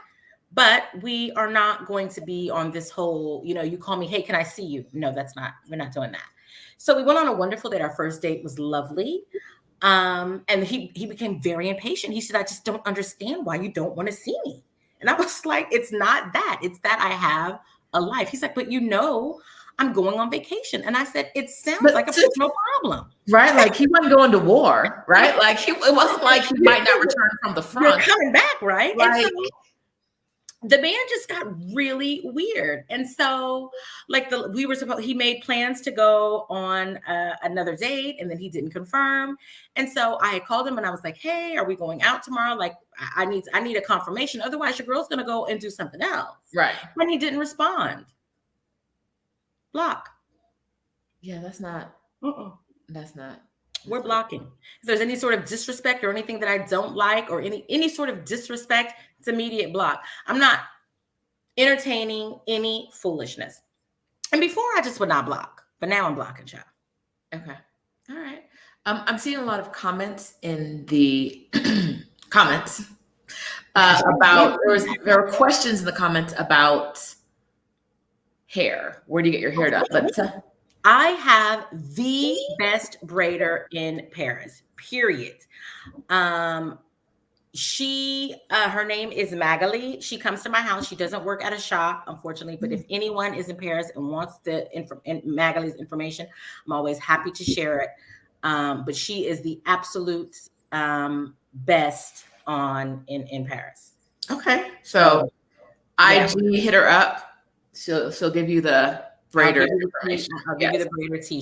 She makes house calls because look, I'm not trying to sit in nobody's shop and I'm not trying to go to anyone's house. I want to sit right in front of my television and watch Netflix. Listen, people are saying that Tiffany Davis on YouTube. Yes, you know her.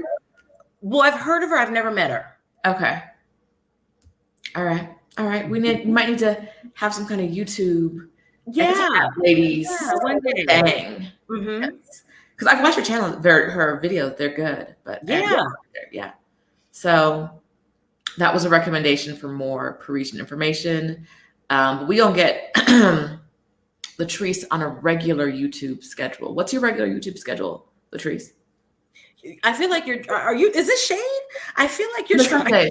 I feel like I'm just like answering my question. I don't have a regular YouTube schedule because your girl is because the girls are not telling you what they want me to do on YouTube. So I have not been making videos. I told them to DM you. So people, okay. I have a few DMs. If you want to see videos from Latrice about YouTube and you want her to stop guessing about what she's doing and what she's not doing, go ahead, follow her on IG, then message her on IG and make your demands.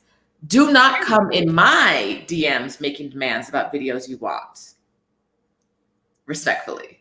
But go to Latrice's DMs and make demands on her. Make demands. Tell me what you want to see, girls. I'm with it. I'm an open book.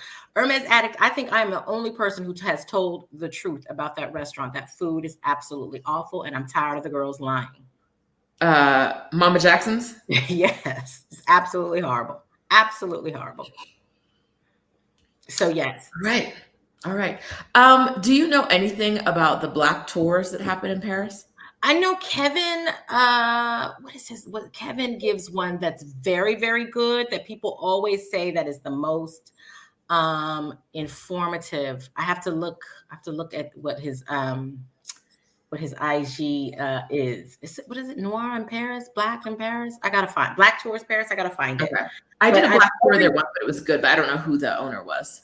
Kevin Donnelly. I think he's Haitian, and he gives and everyone that comes back, they're always like, "Oh my God, this tour is amazing."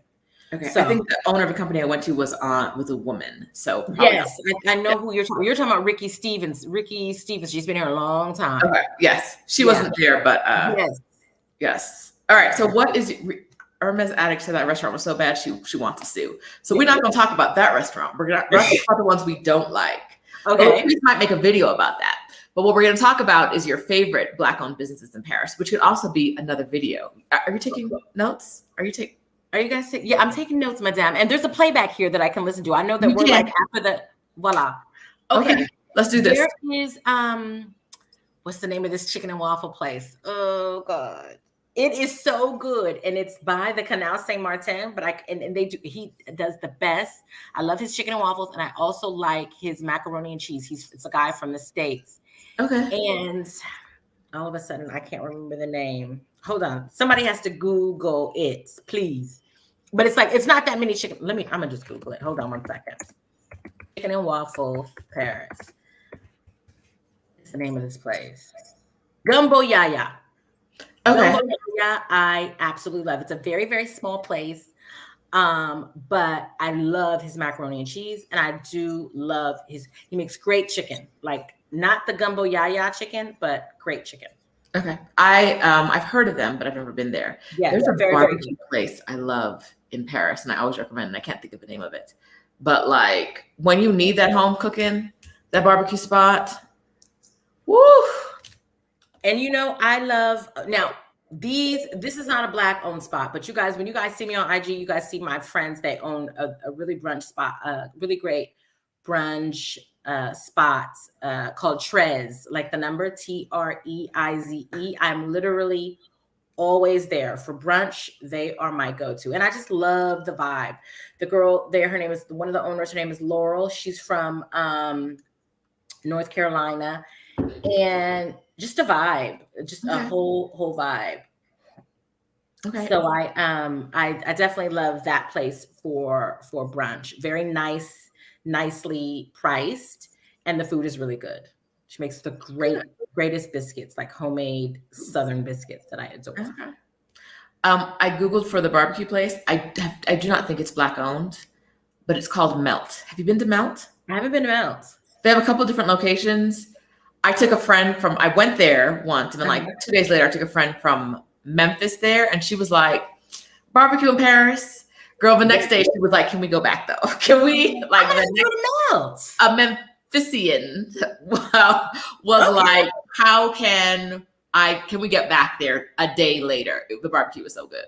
I am going to have to go. Okay, I'm gonna have to go and taste. Oh my God, the reviews look amazing. Melt. Barbecue. Okay. There's one thing I know. Okay. The barbecue. All right. What else haven't we talked about? Let me hit my questions real quick. Ooh, what are your favorite vacation destinations from Paris? We talked about Mykonos. We talked about St Tropez. What else like gets you a little hot? You know what? I love the Amalfi Coast. I like Italy. I really, because Italy, when I tell you I will eat like a basket case in Italy because everything is so good. Now, a lot of people, when they go to Italy, they always go to Venice and they go to like Rome. And look, those places are great to see. But I really felt like I got a taste of like real Italy is when I went to Naples. Okay. Now look, if you read the blogs will be like, oh my God, don't go to Naples. It's crime ridden. That's where the gangsters are, blah, blah, blah. Naples was a vibe. Everyone was nice. The food, forget about it. Best pizza I've had in my life. And Italian men, they love us. So of course there was no problem there. But I definitely suggest going to Naples. And I think my next spot in Italy will probably be Sicily. Okay. I definitely try to go to places sometimes off the beaten path. Okay. One thing, I do want to say this too about Mykonos. Mykonos was a vibe and also a very tolerant city. I had no idea that Mykonos was, so it's like known as being like LGBT friendly. Okay. And so before I was going, everybody was like, oh, it's going to be nothing but LGBT. And I was like, I am fine with that, honey. I am a fruit fly. So wherever they are, I like to be there too, because they know how to party. So it is very LGBT friendly. So I definitely suggest going to Mykonos to have fun. You know, it was very, very fun. And the people were so nice, in a very tolerant city. I hear a lot of, before I went to Greece, everyone was like, oh, the Greeks are racist, this and that. I can't speak for the country and the entire culture because I literally went to one city. But I will say that in Mykonos, for it to be known as an LGBT friendly city, you have to have a level of tolerance. So, Okay. and I didn't feel any sort of racism or any intolerance when I was in that city. So I definitely recommend it. Okay. Let's get back to shopping real quick. What Yes. has been your favorite luxury purchase? The one that you're like, I am so glad I did not miss that. My Hermes caftans. My Hermes caftans, my Hermes caftans, my Hermes. Let me tell you, I was at the sale and I could not choose between the blue and the white. And when I wore that caftan in St Tropez, I mean, the girls were like, okay.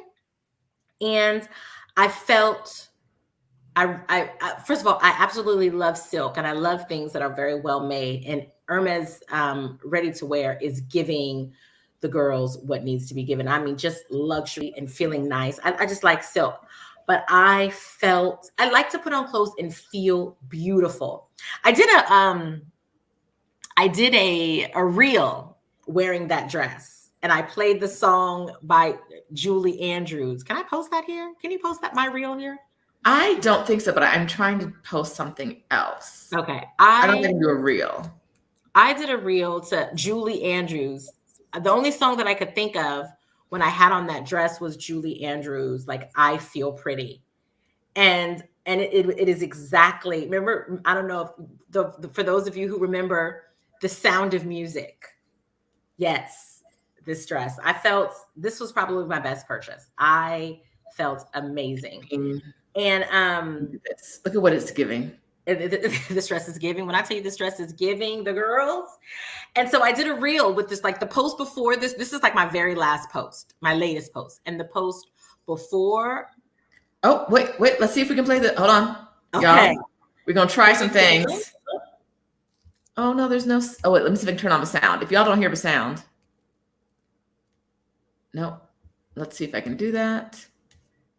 I cannot unmute it. But y'all go to her channel. Look at her. You have to look at this reel because when I played the song, that's exactly how that's exactly how I felt. That's a myth that Italian men love Black women. They fetishize. Yes.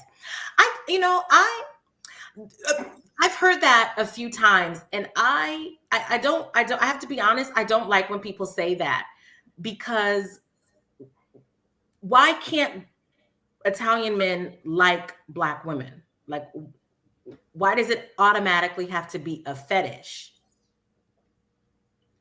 In my experience, I find that all races or demographics of men are attracted to Black women. What is there not to be attracted to?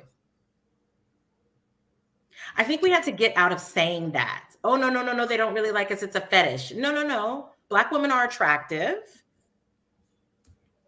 Black women are very attractive. And when we travel, especially when we travel to like homogenous societies, we look good. We look good, and men want to see us and get to know us. So we have to get out of saying that there's some sort of ulterior motive. Ulterior motive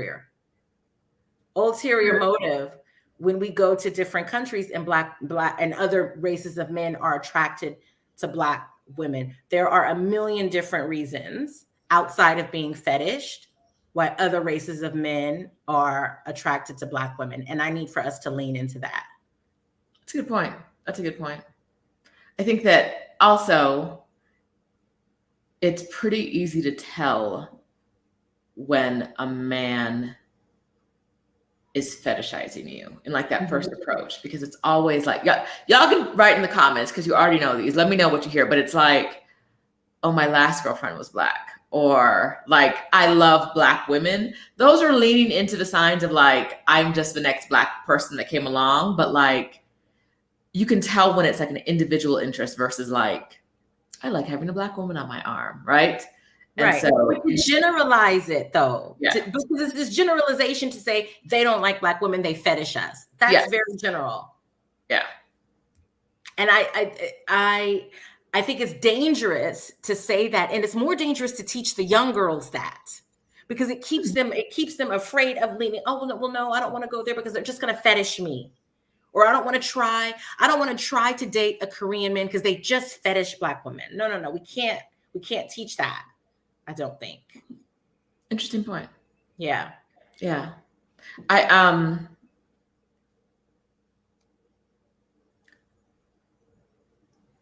I also see women going to like, y'all gonna know exactly what I'm talking about in a minute, but I see Black women going to like Italy because Italian men love Black women, and then being like, not obsessed with, but like appearing attracted to men who look like the same white men of the US, but like there's nothing about them that seems interesting or attractive.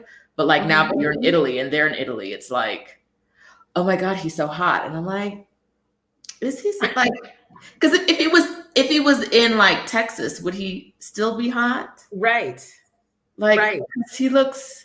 Yes, Cece, I'm sorry, I misunderstood. Okay, but yeah, I get a little bit peeved when people say that, because I definitely think what happens is, I think what happens, especially like when the young women, people take that on and they generalize the entire demographic of men, and then they're kind of reserved about being open to dating an Italian man, or going, a man can say hello. A man can say hello to you. Oh my God, you're so beautiful. Oh my God, I think he's fetishizing me. You know what I'm saying? Like, there has to be like a limit here. So yeah, I definitely want to see Black women, and especially younger Black girls, be open to meeting and dating men from other races and demographics without thinking that there is some underlying agenda. If there is an underlying agenda, hell, look, we got underlying agendas with Black men, let's be clear. But if there is an underlying agenda, it will reveal itself. Right.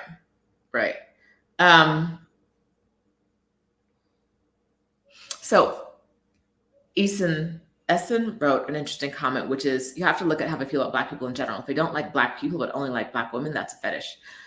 I would say yes and no, in the fact that if they don't like Black people, they might say they like Black women, but they don't actually like Black women, right? Like we, as women, we encounter men around the world, in America, all over the place, that you can tell when talking to them don't actually like women. Like, they like having sex with women, but they don't actually like women as people. And so I would say it's the same thing that you're talking about here in your comment. If they don't like Black people, they don't like Black women. Like, they might want to have sex with them, but it's usually pretty easy to tell, right? It's pretty easy to tell when talking to them that that's what's going on. And also, the world is full of Black men who don't like Black women but want to sleep with Black women. So yeah, truly, like. But with regards to that, I want to say, I don't think that's something exclusive to non-Black men. No. Black men just want to often sleep with Black women. That's right? Yes, and it's not exclusive to Black women either. It happens to all women. Men who don't like women. So I don't think it's a personal thing. I'm not making this personal. There are a lot of men in the world who do not like women as people, but just want to sleep with them or conquer them or something like that. And so it happening in Italy isn't different than it happening in like Dallas, right? Like, absolutely, I 100% agree with that. So 100% agree. I think Latrice's point about being open is really important, in that there's you don't know what you're going to get until you have that conversation further. So it might be someone fetishizing you, or might be someone who actually acknowledges your attractiveness and likes you. It could be someone who just wants to deal with Black women for whatever reason. Mm-hmm. But that, like I said, I don't see the difference between that and a Black man who does not like women attempting to deal with me. Like, what's the difference? Like, Exactly. you're not accepting me as a whole person. You're not seeing my humanity. You're not dealing with me on a level that I'm comfortable with. Like, you're just trying to get some ass to be out. So, like, okay. Right. Like, if you know how to spot it in one place, you know how to spot it in another place. Like, absolutely, you gotta have that. Yeah. We just have to be open. Look, there are trash men in every single demographic. All around the globe. All around. Let me tell you, honey, they're in abundance and they are all around the globe. However, I will say this, Black women are the shit. And there is not one demographic that is not attracted to Black women. Mm-hmm. Not one. I've been to Ireland with the whitest of white. When I tell you they love us over there, as cold as it was in gray, they were so happy to see some damn color. My friend goes to like the Scandinavian countries and they are like, they think that, and she's a beautiful woman, of course, and we're all beautiful, but they're just like, oh my God, you know, and those are those big Viking men falling over themselves to be able to speak to her. So yeah, this whole thing that, you know, we're fetish. I mean, and some of us are, but for the most part, I just want to make it clear that there is not one demographic of men that is not attracted to us, because there's literally nothing for them not to be attracted to. And so the people that Isan was mentioning before that are the ones that aren't attracted to Black women and can say that with their chest, they can say that clearly, I do not find any Black woman attractive. Mm-hmm. They don't like Black people. Like that's like there's racism there, right? Mm-hmm. Because we all look different, right? We're all coming different shapes and sizes, colors, hair, all of that. So if you can't find a single Black woman on the planet that you find attractive, like you just told me exactly what's going on. Exactly. Right? Like that's just, you just don't like Black people. And you don't like Black people, and that's fine. But I got to put you over very far away from me. Right? We are the least married because most Black women want to marry Black men, and Black men don't marry. Are we doing this? I feel like we gotta. Our time is running out. I feel like our time is running out today. What's happening? Are we running out of time? Okay, because look, I feel like you just opened a door that's gonna have us here for 17 hours, and I wasn't ready. I wasn't ready for that. This conversation another day. Listen, but that's. I also think. Go ahead. I also think there is like when we looked at why our grandparents got married, a lot of times it was like economic dependencies, right? Like I have to get married because I can't get a job, right? Like I can't work, I can't get a job. Now we're kind of like, what are you bringing to the table again? Like and you're doing what? But I'm already working, right? Like if I'm working and you're just bringing me headaches and you want me to treat you like grandma treated grandpa, but I still got to go to work every day. It ain't happening. I just don't see the benefits. And because, I say they kill us, but what I really mean is that married women are getting stressed out, right? Like the single women you see are the ones who are like glowing and showing and living their lives. And this is not a generalization, but a lot of the married girlies are exhausted. And even the ones without kids. Now, not all of you, don't come for me. It's not all of you. I know that. But a lot of them without kids have that grown ass kid in their house. Yeah. Who don't have to do anything. And like, then you got to take care of them because their bodies break down before yours. And then you're like a caretaker and to piggyback on that, a lot of the girlies are, I can't move abroad until Day at 28 can get his shit together. Y'all want to have this conversation today, or we need to do a part 2? But let's talk real quick. Is Day Day the son or the boo? Day Day is Because the Day Day is child. both. Day Day is the child still at home. Day Day could be both.